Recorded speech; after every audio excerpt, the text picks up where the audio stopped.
Previously on the haunting of Elmton Road. For over a year now, I've been carrying out a paranormal investigation at 20 Elmton Road in Cresswell, a building steeped with over 100 years of history.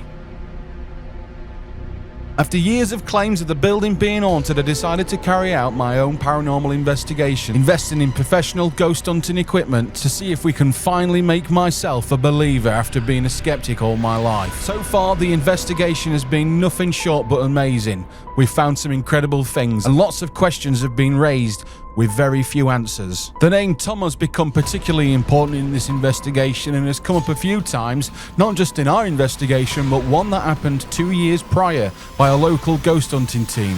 During my last live investigation where I invited my friend Beck, we've had several videos with shadows reoccurring that are unexplainable. Now, after lengthy research, we're finally confident that the Tom that we found is Tom Palmer, who is just buried over the road from the radio station at 20 Elmton Road. Hoping to get more answers, in this video, we're about to take it up a step.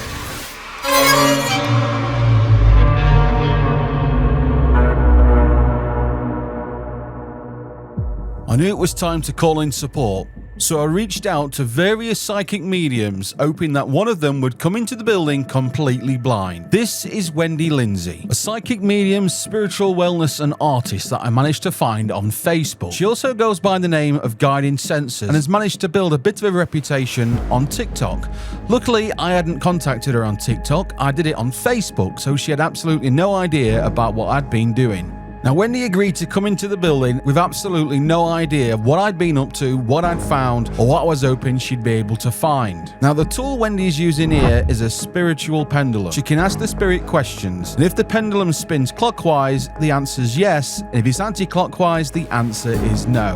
Now, Wendi was with me for almost 2 hours. I've had to reduce that down dramatically to the content that is relevant to our investigation. Now, we did have a walk around, and she found some anomalies, and in some certain areas she could feel presence, but not something relevant to our investigations. The two areas I was particularly keen to take Wendi was, first of all, the attic, which we know from cameras set up, tools do react when nobody is in. Hopefully Wendi could shed a light. Now, there's been a lot of changes up in this attic since we were last here, as it was a building site, but now the studio too is complete. Do you record in here? Yeah. The laughter? Yes. Something in the corner. Somebody in the corner. Peeking out the corner. It's like I'm here and then back again. I'm not saying it's that little one, it's a bit bigger now, but I can't make you out. Who are you? Do you play here? Likes it here. Likes everything, all the little bits and bobs around. So yeah, there's a mischievous element, and I don't know if you've noticed or felt something. And you know, if you sit here and you feel something behind you, that sort of feeling, it's like somebody is just sort of like, don't show themselves fully. And lights, I don't know if the light flickers in here. Like they're trying to show themselves with the lights. M name. That person is like, I feel like it's some sort of like elf, or it feels like mischievous rather than a person, and it's not something I've come across. Okay. But it's like really having a bit of fun with you, or whoever just likes to pop out now and again. So I don't know if you felt something in here? I feel this room's the coldest room. Yeah, it is. Surprisingly, with it being small, but it feels really cold in here, so I do feel that a lot. We have set equipment up in here that has reacted when nobody's in. Okay. So it's almost like waiting for us to leave to set things off. And that could be things from teddy bears that react to touch, balls that flash when they move. We've had a Magnavox that goes off in here as well. So basically reacts to magnetic fields. Okay. So changing magnetic fields. Okay. So yeah, equipment does react in here. Yeah. But we haven't done it since the renovation's finished, so Okay. I'm wondering if it might have settled down or it might have stirred things up, I don't know. I wonder if that's why this being is hiding. Funny like you said that, Right. because when we had the ghost hunters here several years ago, they did I can't remember the terminology, but it was a machine that basically, video camera, but it picks up anomalies, shapes, bodies, and there was a person sort of dancing and moving quite funnily in that corner. In that corner. Yeah. Asking you to show yourself, please. We've got a spirit in the corner. We've got him. We've got him. He's over there. Thank you. He's in the corner. It's mad. I can sketch what I see if Okay. you want me to, if that's yeah, okay. that helps. Am I right just sitting down Yeah, doing of course, that while you? of course. Okay, it's like it's the wall, and then it's like a child in a way, but I can't see the rest of the body.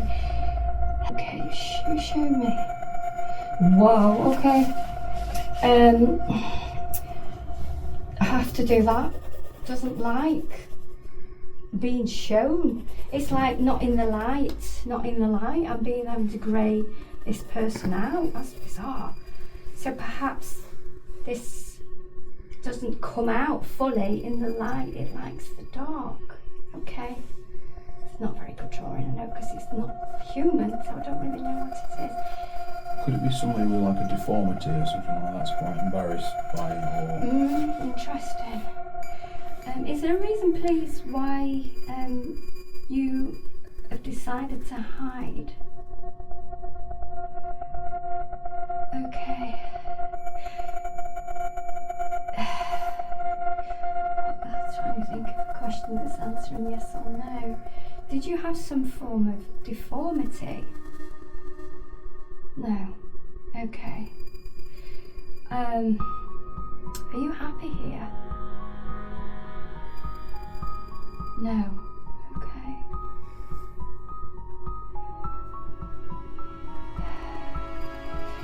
Are you happy with the room, how it's been done? I've got to know before I finish my sentence. So that's probably why it's just being greyed out. It doesn't want to be seen because it's changed in here. I found this to be particularly interesting that Wendy picked up on this presence, as we know from past experience it does seem to be mischievous. I've got an A to Z. Let me move that up a bit, and I don't know if you can see. It's a bit like my spirit detector thing. This way. Yeah, I don't know if it's easier. I've just done a set of questions that I do when I go around places.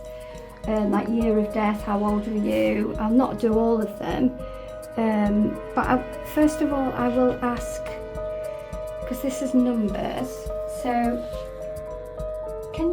how old were you when you died, please? Doesn't know he's dead if it's a... yeah, you are. Are you happy?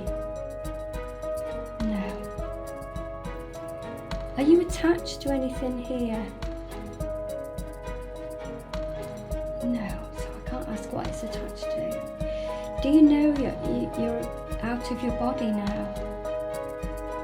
So that's probably why this being, if you like, is trapped, because when people pass, what I believe is, the energy transfers into spirit, but when it's like a tragic or a shock or there's unfinished business, it's like half, you know what I mean? Now, whilst this was extremely interesting and I was dying to find out more, I felt it was time to take our attention down into the office area, which we know we've had several interactions with the name Tom. Excuse me, I don't know where that came from, but I just felt people just going backwards and forwards there. Something taking my breath away. It's not just because I come upstairs.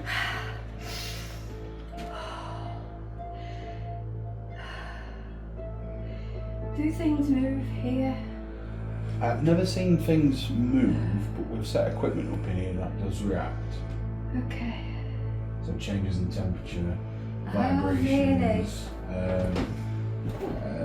yeah, balls that Vibrations move. could be the movement. There's been some stuff that we've picked up. I've never seen stuff out of there, but people have on videos. Okay. Is it a spinny chair? I just want to spin Yes, the a chair. spinny chair, yeah. I don't know if it's. Yeah, this one spins. I don't want you to spin it, but it's just the fact that this person likes this chair. This is a mail I'm getting now.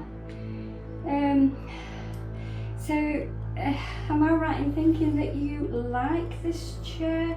This is an older male. I can actually see him now, and he's got like whiskers here, white whiskers. That desk would not do for him. So was this a bank, did you say, or a post office? Or I'm not something? sure if this would have been the living quarters up here, and the bank would have been downstairs. Okay. I'll sketch later. I'll try and sketch him later because I don't want to interrupt everything. But he's not happy with that desk. He would have a desk that had got a roll thing, Like a post office. like a wooden roll top desk, if that's the word. Okay. Should know, shouldn't I? Yeah. But it's something about the chair, and he would have had a different desk. I'm not saying he looks like Scrooge, but that's the sort of image that I'm feeling, you know? Yeah. Did you work in this building? Okay, yes. Ooh, okay. My leg. Am I right in thinking you've got something wrong with your leg or hip? Yes. He's saying you need to ask something. Do you need to ask him something? I want to ask his name, but I don't want to say it in front of you. No. I got an N, but I don't know if the name is N. Yeah, I've just got a letter N when you ask that then. Would he have lived here? Did he live here? Did you live here as well as work here? Yes. It's funny when you mentioned the Cyberman, because I instantly thought Ebenezer Scrooge as well. Did you? Yeah. Yeah, because that's Yeah. sort of a little bit of the image, but his face isn't as bad as the old film Yeah, of yeah. Ebenezer Scrooge. Yeah. Okay, interesting. But I did want to draw him, but I don't want to take up time on you unless you pause it and I draw him because it's flashing in my mind. Do it.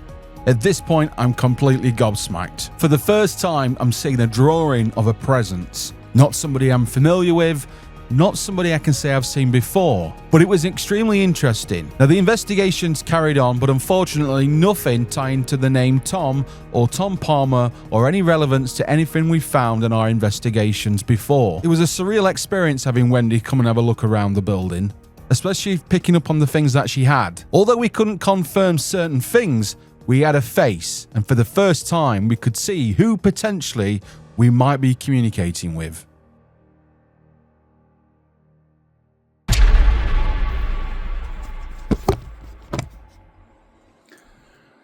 So, I'm in my office, I'm prepping a radio show, and I've just had an email. I get a lot of emails, but this particular one caught my attention straight away because the subject says historical records relating to your Haunting and Elmton Road series. So first thing I thought, well, here we go, it's another fake.